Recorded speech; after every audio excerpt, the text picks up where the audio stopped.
ஓம் நம சிவாய. ஓம் வாராகி அன்னையை போற்றி. நல்லதே நினைப்போம், நல்லதே நடக்கும். இன்னைக்கு நம்ம பார்க்க போகிற பதிவு பணம் கட்டுக்கட்டாக நம்மள்ட்ட வந்து சேரக்கூடிய ஒரு பரிகாரத்தை தான் பார்க்க போகிறோம். பணத்தில் இந்த ஒரு பொருளை நம்ம தடவி வச்சோம் அப்படின்னாக்கா நமக்கு பணம் பல மடங்கு நம்மக்கிட்ட வந்து சேரும்.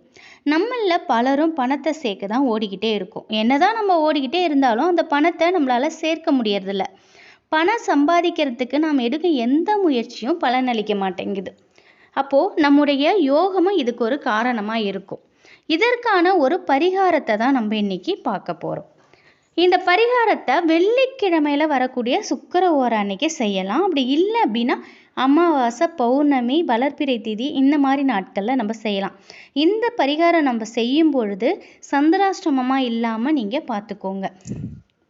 இந்த பரிகாரத்திற்கு லவங்கப்பட்டையை எடுத்துக்கோங்க. லவங்கப்பட்டையை பொடி செஞ்சு வச்சுக்கணும். ஏதாவது ஒரு ரூபா நோட்டை எடுத்துக்கலாம். அதில் உள்புறம் வெளிப்புறம் இருக்கும். உள்புறம் லேசாக அரகஜா இருக்குது பார்த்தீங்களா, அதை தேய்ச்சிட்டு இந்த லவங்க பொடியை மேலே தூவி விட்டுருங்க. அப்புறம் இந்த நோட்டை எடுத்து மடித்து உங்கள் பர்ஸில் வச்சுக்கோங்க. இல்லைனாக்கா பணப்பெட்டி பீரோவில் ஒரு ஓரத்தில் வச்சுருங்க. எந்த காரணத்திற்காகவும் இந்த பணத்தை எடுத்து நீங்கள் செலவு பண்ணக்கூடாது. இந்த பணக்க இடத்துல எப்பொழுதுமே பண வரவு இருந்துக்கிட்டே இருக்கும். லவங்கப்பட்டையோடு சேர்த்து இந்த ஏலக்காய், பச்சை கற்பூரத்தை பொடி பண்ணி அதோட மேலே அதையும் தூவிக்கலாம். இது எல்லாமே வந்து சுக்கிரனை வசியம் செய்யக்கூடிய ஒரு பொருட்கள் தான். அதனால் நம்ம வீட்டில் பண வரவு எப்பொழுதும் வந்துக்கிட்டே இருக்கும். பணம் நம்ம என்னதான் சம்பாதிச்சு சேர்த்து வச்சாலும் அதை அனுபவிக்க வேணும்னா நமக்கு சுக்கிர அனுகிரகம் தேவை. பண வரவிற்காக நம்ம மகாலட்சுமி தாயாரை வேண்டினாலும் சுக்கிர பகவானின் அனுகிரகம் இருந்தால்தான் அதை நல்ல முறையில் நம்ம அனுபவிக்க முடியும். பணத்தை பல மடங்கு பெருக்கி கொள்ள முடியும். இந்த பரிகாரத்தின் மூலம் 2 பேரோட அனுகிரகமும் கிடைச்சி பண வரவு பல மடங்கு பெருகும் வாய்ப்பு நமக்கு கிடைக்கும். இந்த ஒரு பரிகாரத்தை முழு நம்பிக்கையோட நீங்கள் செஞ்சு பாருங்க. நம்பிக்கையோட இதை செஞ்சு பணத்தை பல மடங்கு பெறுவதற்கான வாய்ப்பை நீங்கள் ஏற்படுத்திக்கோங்க. நம்ம வந்து எவ்வளவோ கஷ்டப்பட்டு நம்ம உழைக்கிறோம். அந்த காசை நம்ம சரியானபடி சேர்த்து வைக்கணும் அப்படின்னாக்கா சில தாந்திரிக பரிகாரங்களை நம்ம செஞ்சு தான் ஆகணும். அதை செய்யும் பொழுது நம்ம முழு நம்பிக்கையோடு செய்யணும்.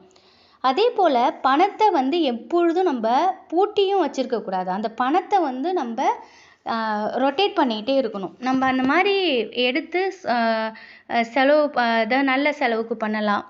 திருப்பி பணம் வரும், அதை எடுத்து நம்ம வச்சுக்கலாம். இந்த மாதிரி பணத்தை வந்து ரொட்டேட் பண்ணிகிட்டே இருக்கும்பொழுது, பணத்தை சுழற்சி பண்ணிகிட்டே இருக்கும்பொழுது பணம் அதிகரிச்சுட்டே இருக்கும் நம்ம வீட்டில். அதே போல் நம்ம பணத்தை வந்து கையாளுறதுக்கு நிறைய சூட்சமங்கள் இருக்குது. அந்த முறைகளெல்லாம் நம்ம தெரிஞ்சு வச்சுக்கிறது நமக்கு நல்லது. பணத்தை எப்பொழுதுமே ஒருத்தவங்கள்ட்ட நம்ம கொடுக்குறோம் அப்படின்னாக்கா மடித்து கொடுப்போம் இல்லையா, அப்போது அந்த எண்கள் வந்து நம்ம பக்கம் இருக்கிற மாதிரி நம்மளை பார்த்தவாறு நம்ம கொடுக்கணும். அவன் இமேஜில் காட்டியிருக்கேன், அதை பாருங்கள். அப்படி நம்ம வந்து கொடுக்கும் பொழுது திரும்பி அந்த பணம் நம்மக்கிட்டே வரும். நம்ம ஒருத்தவங்கள்ட்ட பணம் கொடுக்குறோன்னா ஏதாவது ஒரு ரூபத்தில் பண சுழற்சி முறையில் அந்த பணம் திருப்பி உங்ககிட்டே வரும். அந்த மாதிரி பணம் கொடுக்கக்கூடிய முறைகளை நம்ம அந்த சூட்சமங்களை நம்ம தெரிஞ்சு வச்சுக்கணும். அதே மாதிரி கடனை கொடுக்கணுன்னா சில ஹோரைகள் இருக்குது. அந்த நேரத்தில் நம்ம கடனை அடைக்கணும். இப்போ பொதுவாக வச்சுக்கிட்டிங்கன்னா செவ்வாய்க்கிழமை அன்னைக்கு செவ்வாய் ஓரை வரும். காலையில் 6 to 7, மதியானம் 1 to 2.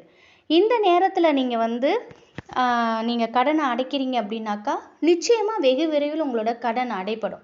அதே மாதிரி மைத்ரேய முகூர்த்தம்னு ஒன்று வருது. அந்த நேரத்தில் நம்ம வந்து கொஞ்சம் குறிப்பிட்ட கடனை நம்ம அடைக்கலாம். இந்த மாதிரி கடனை அடைக்கிறதுக்கு உண்டான ஒரு சூட்சம வழிகளெல்லாம் நம்ம கண்டுபிடிச்சி கடனை அடைக்கும் பொழுது நம்மக்கிட்ட எல்லா கடனும் அடைஞ்சி திருப்பி பண வரவு அதிகரிச்சுக்கிட்டே இருக்கும். நம்ம வீட்டை எப்பொழுதுமே தூய்மையாக சுத்தமாக வச்சுக்கணும்.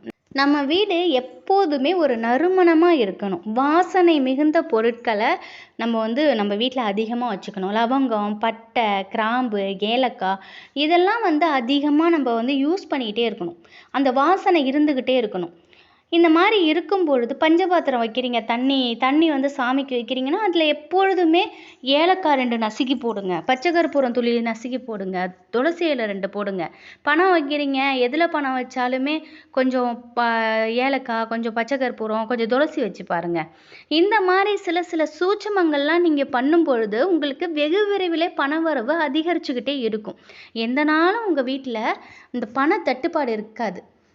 நம்ம வந்து கோடீஸ்வரங்களா இல்லைனாலும் ஓரளவுக்கு நம்ம சம்பாதிக்கிறோம். அந்த பணத்தை வந்து நம்ம சேர்த்து வச்சுக்கக்கூடிய ஆற்றல் நமக்கு வரும். பண வரவு இருந்துக்கிட்டே இருக்கும், எந்த வழியிலையும் நமக்கு வந்துக்கிட்டே இருக்கும்.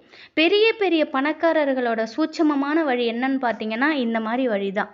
இதெல்லாம் வந்து அவங்க பண்ணுறதுனால தான் அவங்க வாழ்க்கையில் ஒரு நல்ல நிலைமைக்கு போகிறாங்க. இப்போ நம்மளும் ஒரு நல்ல நிலைமைக்கு போகணும் அப்படின்னாக்கா நம்ம இதெல்லாம் செஞ்சுக்கிட்டு தான் வரணும். இந்த காலகட்டத்தில் பணங்கிறது மிகவும் அத்தியாவசியமான ஒன்றாக இருக்குது. அதனால் பணத்தை சேமிக்கணும் அப்படின்னாக்கா பணத்தை சேமிக்கக்கூடிய ஒரு சூட்சும முறைகளெல்லாம் நம்ம தெரிஞ்சுக்கிட்டே இருக்கணும். அன்றாடம் தெரிஞ்சுக்கிட்டே இருக்கும் பொழுது நமக்கு வந்து வாழ்க்கையில் நமக்கு மிகப்பெரிய அளவில் ஒரு வெற்றி கிடைக்கும். நிச்சயமாக இந்த ஒரு தகவல் உங்களுக்கு பயனுள்ளதாக இருக்கும் அப்படின்னு நம்புகிறேன். இந்த பரிகாரத்தை செய்கிறீங்க, பௌர்ணமியில் செய்கிறீங்கனாக்கா சுக்கிர ஓரை அந்த நேரத்தில் நீங்கள் இந்த பரிகாரத்தை செய்யுங்க. மறந்துடாமல் எப்போ செஞ்சாலும் வெள்ளிக்கிழமையில் சுக்கிர ஓரையில் செஞ்சீங்கனாலும் ஓகே, இல்லை அதை பண்ண முடியலனாக்கா அமாவாசை பௌர்ணமியில் செய்யுங்க. உங்களுக்கு சந்திராஷ்டமம் இல்லாமல் பார்த்துக்கோங்க. அதே மாதிரி சுக்கிர ஓரையில் இதை செய்யுங்க. செய்யும்பொழுது உங்களுடைய வாழ்க்கையில் மிகப்பெரிய வெற்றியை நீங்கள் அடைவீங்க. நிச்சயமாக இந்த தகவல் உங்களுக்கு பயனுள்ளதாக இருக்கும் அப்படின்னு நம்புகிறேன். வாராகி அன்னையோட அருளோடு எப்பொழுதும் உங்கள் வீட்டில் சந்தோஷம், மகிழ்ச்சி, செல்வ செழிப்பு, ஆரோக்கியம் நிலைத்திருக்கும். நன்றி.